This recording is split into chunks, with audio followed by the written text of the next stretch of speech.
জেলা জুড়ে বন এবং ভূমি সংক্রান্ত বিষয় নিয়ে লাগাতার কাজ করে চলেছেন জেলা পরিষদের কর্মাধ্যক্ষ এ.কে.এম. ফারহাদ। তারই ঐকান্তিক উদ্যোগে হারোয়া জুড়ে বৃক্ষরোপণ হলো বৃহস্পতিবার। এদিনই তিনি জানান, রাজ্য সড়ক ১ তথা টাকি রোড সম্প্রসারণের জন্য প্রচুর গাছ কাটা পড়েছিল। এশিয়ার দ্বিতীয় বৃহত্তর স্থলবন্দর ঘোচাডাঙ্গা যাওয়ার এই রাস্তা একসময় গাছে ঢাকা ছিল। পরবর্তীতে সেই গাছ কাটতে হয়েছে রাস্তা সম্প্রসারণের জন্য।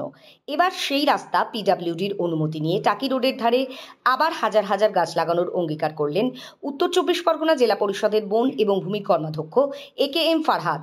বৃহস্পতিবার দেগঙ্গা ব্লকের বন মহোৎসব সপ্তাহ উপলক্ষে বৃক্ষরোপণ কর্মসূচি হয়। সেই অনুষ্ঠানে উপস্থিত হয়ে এমনই অঙ্গীকার করলেন ফারহাদ।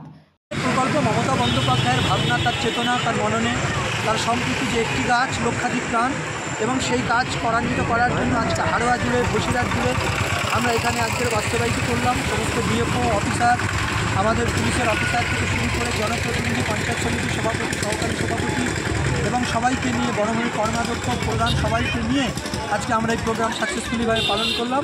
এদিন তিনি আরও বলেন, রাজ্যের মুখ্যমন্ত্রী মমতা বন্দ্যোপাধ্যায় রাজ্যের উন্নয়নের পাশাপাশি পরিবেশের ভারসাম্য রক্ষায় বৃক্ষরোপণ কর্মসূচির ওপর জোর দিয়েছেন। একটি গাছ একটি প্রাণ, এই স্লোগানের পরিবর্তন হয়েছে। এখন একটি গাছ মানে লক্ষাধিক প্রাণ। তাই মুখ্যমন্ত্রীর নির্দেশে আমরা উত্তর চব্বিশ পরগনা জুড়ে বৃক্ষরোপণ কর্মসূচি নিয়েছি।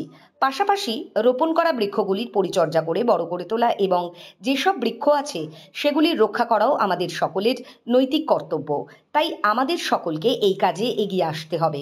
এটার প্রসেসন করেছি, একটি গাছ লক্ষাধিক প্রাণ, এবং তার সাথে সাথে আমরা এখন প্লান্টেশনে যাব। আমরা হারোয়া জুড়ে, বসিরহাট জুড়ে আমরা একদম বৃক্ষরোপণ কর্মসূচি আমরা গ্রহণ করবো। আমরা কোনো অন্যায়কে আমরা সাপোর্ট করবো না, গাছ অন্যায়ভাবে কাটতে দেবো না, জলাজুমি করতে দেবো না।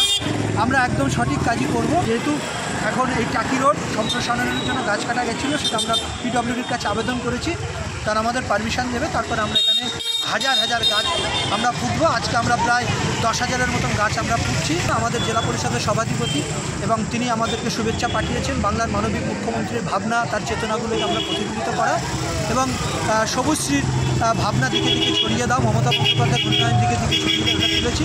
শিক্ষার্থী মানে ছাত্রছাত্রীরা তো এরাই তো মানুষকে আবার বেশি অ্যাওয়ারনেস করবে, এবং তাদের নিয়ে সচেতন বার্তা দেওয়া হয়েছে। তাদের গার্জেন, তাদের প্রতিবেশী সবাইকে নিয়ে আমরা বাচ্চাদেরকে একদম সুন্দরভাবে অ্যাওয়ারনেস করেছি যে প্লাস্টিককে বর্জন করতে হবে, গাছ কাটা বন্ধ করাতে হবে, এবং যেখানে পুকুর ভরাট হবে সেখানে প্রতিবাদ করতে হবে, যেখানে অন্যায় হবে সেখানে তোমরা প্রতিবাদ করবে, এবং আমরা সেখানে উপস্থিত থেকে সেটা প্রতিরোধ করব। এদিন স্কুলের ছাত্রছাত্রীদের নিয়ে একটি র্যালি হয়।